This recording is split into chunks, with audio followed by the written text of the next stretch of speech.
¿Qué es el conocimiento? He aquí una vieja pregunta que entronca con un viejo problema filosófico de radiante actualidad, el problema de la verdad.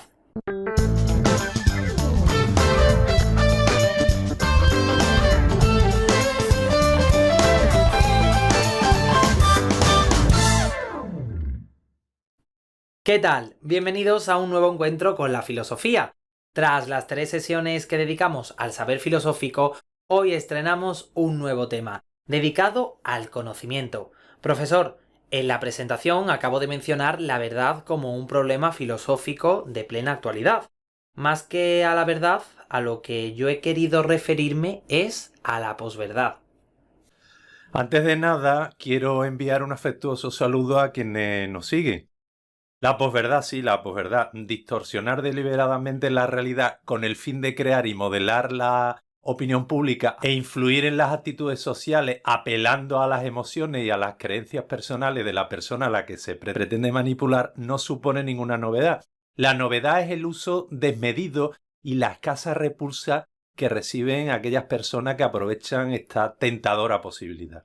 Bueno, esperemos hacerle frente con las herramientas que nos proporciona la filosofía. Veamos cuál es el sumario. En la clase de hoy, tras explicar brevemente de qué se ocupa la epistemología, el profesor hablará sobre el conocimiento. ¿Qué es? ¿Cuáles son las funciones cerebrales que intervienen? ¿Y en qué consiste su proceso? La sesión termina con una exposición sobre los grados de conocimiento.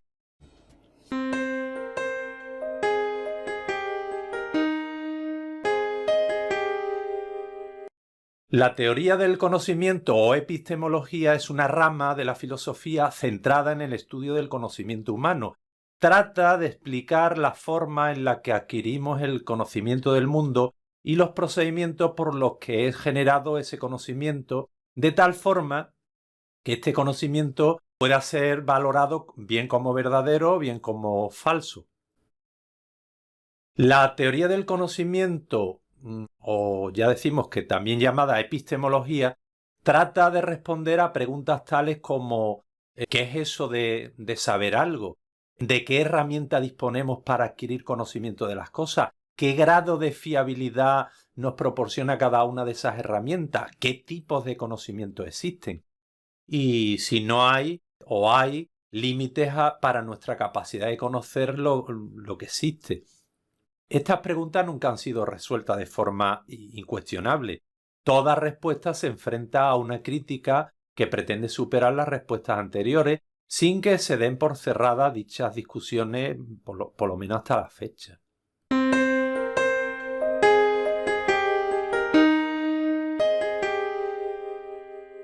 Quizás habría que aclarar un poco en qué consiste eso de conocer. Aunque todo, de un modo intuitivo, creemos entender qué significa conocer algo, lo cierto es que a la hora de la verdad resulta muy difícil explicar lo que es conocer de una forma precisa.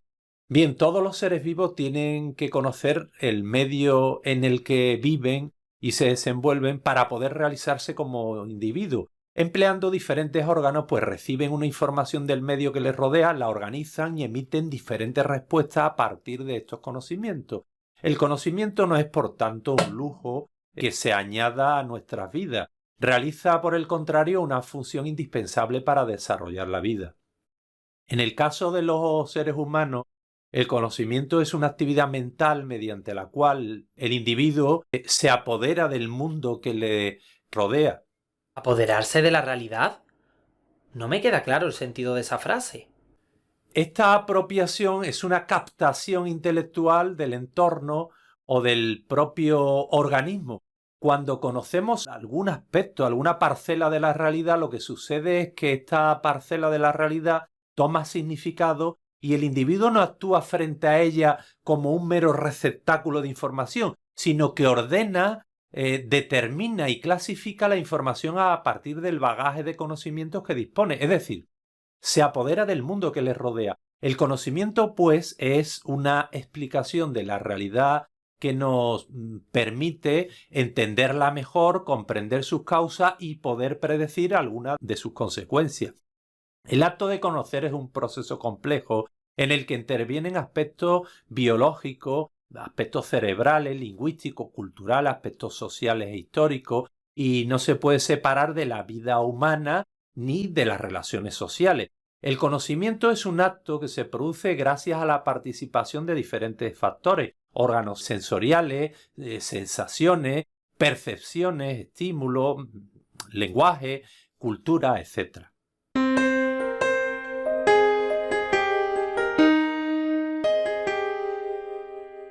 Vamos a explicar cuáles son las funciones del cerebro que más destacan en el acto de conocer. Bien, comenzamos diferenciando entre sensación y percepción.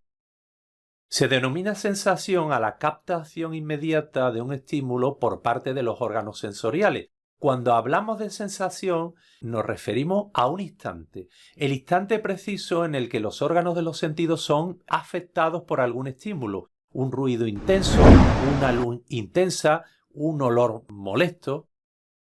Cuando la sensación se encuentra organizada y estructurada, en ese caso recibe el nombre de percepción, es decir, la percepción es un proceso complejo por el cual captamos los estímulos dándoles un significado. De este modo captamos los estímulos como una totalidad y no como una serie de elementos aislados. Estímulos como una totalidad y no como una serie de elementos aislados. ¿Por qué no me aclaras un poco lo que quieres decir? Cuando decimos escucho el ruido de un claxon, estamos realizando una percepción porque no estamos captando el ruido de forma aislada, sino que estamos atribuyéndole un significado al estímulo que se nos presenta. En la percepción no solo nos llega un estímulo del exterior, una luz, un color o un ruido, sino que se produce una participación activa del cerebro que interpreta los datos que llegan, los clasifica y les otorga un significado. En el acto de percibir también intervienen una serie de factores que influyen en el cerebro, el lenguaje, la cultura, también intervienen pues los prejuicios y los intereses de la persona, etcétera, etcétera. Entiendo lo que dices, pero lo captaría mejor si pusieras un ejemplo. Pues el lenguaje influye en el conocimiento porque para clasificar y otorgar un significado a los datos, es decir, para interpretarlo, depende del nivel que posea la persona en el manejo del lenguaje, y lo mismo sucede con la cultura, que hará que el individuo interprete la realidad influido por la perspectiva y los prejuicios que le impone la cultura a la que pertenece este individuo. Bueno, pues además de la sensación y la percepción, disponemos de otros instrumentos que trabajan conjuntamente para conocer la realidad que nos rodea. Estas funciones del cerebro reciben el nombre de facultades cognitivas, entre las cuales pues, podemos destacar la memoria, la imaginación y la inteligencia. Comenzamos hablando de la memoria. La memoria, ¿qué es lo que permite? Pues la memoria permite almacenar y recordar en el futuro las imágenes que la percepción nos proporciona. Esta capacidad para retener experiencias del pasado posibilita el aprendizaje, así como nuestra identidad como individuos, como personas. ¿La memoria posibilita la identidad? Yo soy quien soy y no soy otro, pues como resultado de mis recuerdos, de mis experiencias. Los recuerdos que mi memoria almacenan son los que me identifican y me caracterizan y al mismo tiempo me diferencian de otras personas. Bien, continuamos. La imaginación es la capacidad de representar mentalmente situaciones, personas o cosas que se ofrecen en aquel momento a la percepción sensible. Con la imaginación podemos modificar y crear imágenes nuevas con mayor libertad y espontaneidad. Por ello puede decirse que hay dos tipos de imaginación, o que la imaginación digamos que tiene dos funciones. Una función reproductora que se da cuando trata de representar la realidad, imágenes que recrean paisajes, objetos o gente conocida, por ejemplo. Y una segunda función que sería una función creadora o fantástica, cuando recrea o inventa o participa nuevas imágenes, de modo que recrea un mundo diferente del real, imágenes de seres de ficción, personas idealizadas, etc. Y la inteligencia es la facultad de pensar, analizar y procesar la información a fin de comprenderla y utilizarla para resolver el problema. Etimológicamente, inteligencia significa saber elegir, por lo que de acuerdo con el origen del término, esta capacidad nos permite escoger la mejor opción cuando tenemos delante varias posibilidades para hacerle frente a un determinado problema o una determinada situación. En el caso de los humanos, la inteligencia adquiere una cualidad que lo diferencia del resto de los seres vivos o animales, pues nuestra inteligencia se apoya en la capacidad simbólica. ¿Y en qué consiste esa capacidad simbólica que mencionas? Pues es la capacidad que posibilita el uso de un lenguaje articulado. Por medio de las palabras, es decir, por medio de símbolos, el ser humano puede poner un significado a cualquier objeto de la vida cotidiana y puede expresar pensamiento y sentimiento.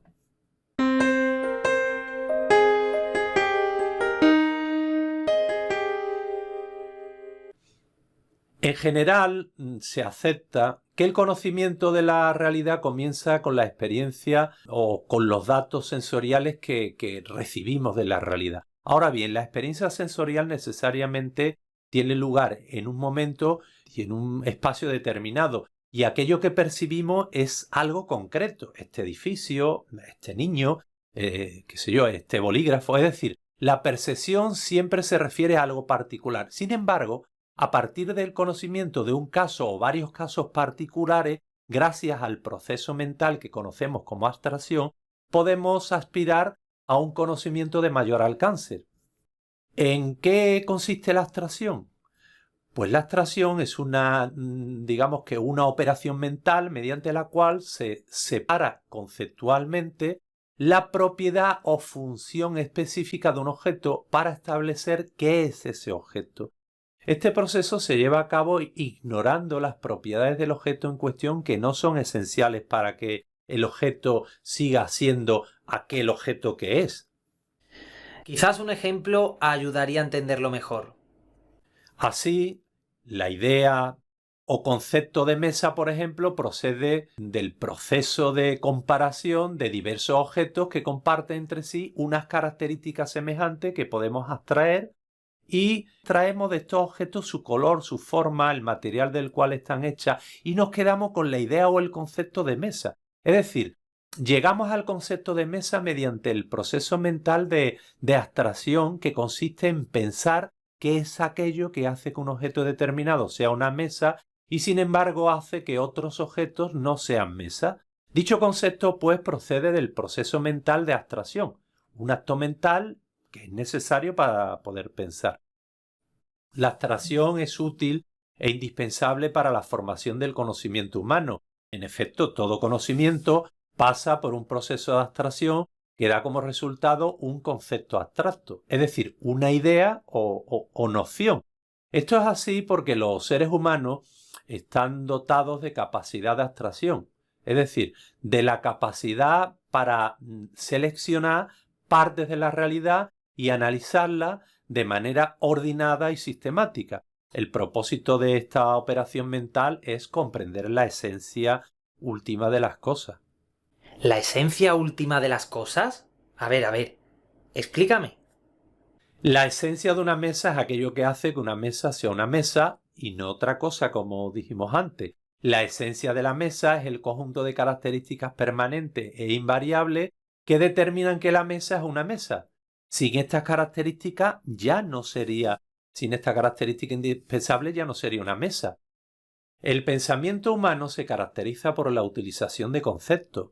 Esta utilización de conceptos es posible gracias a la capacidad de abstracción. Un ser humano adulto posee una amplia red de conceptos, pero siempre es posible la construcción de conceptos nuevos. Esto es fundamental para la ampliación de nuestros conocimientos.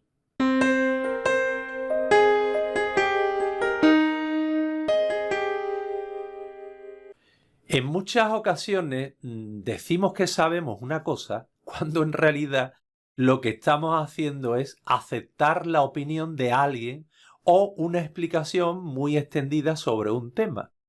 Para la filosofía nunca fue suficiente simplemente aceptar que algo es verdadero, sin una buena razón de fondo que permita creerlo.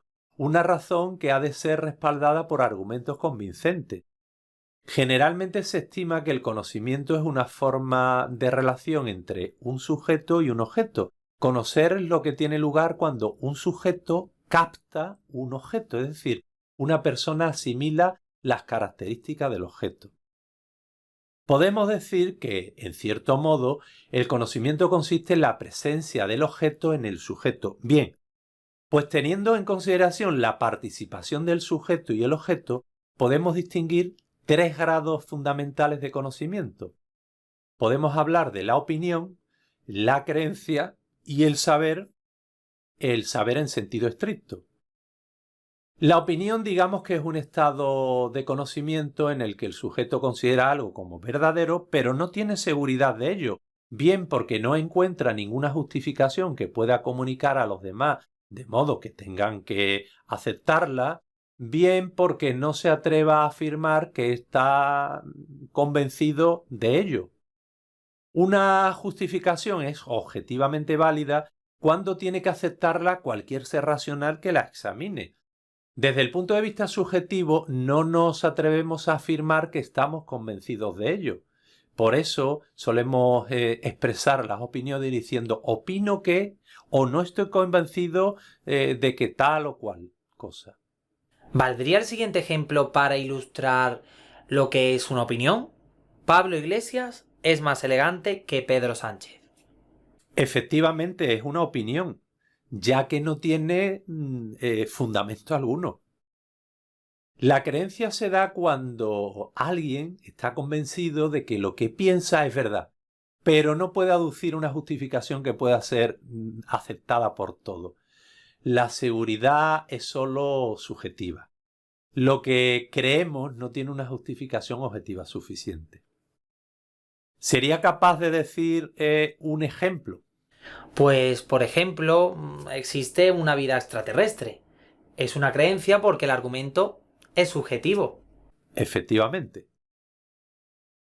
Y finalmente, el conocimiento puede definirse como una opinión fundamentada tanto subjetivamente, en este sentido sería como una opinión, como objetivamente, en este sentido es más una creencia. Es una creencia de la que estamos seguros, pero que además podemos probar. Podemos justificar racionalmente algo, dar razones.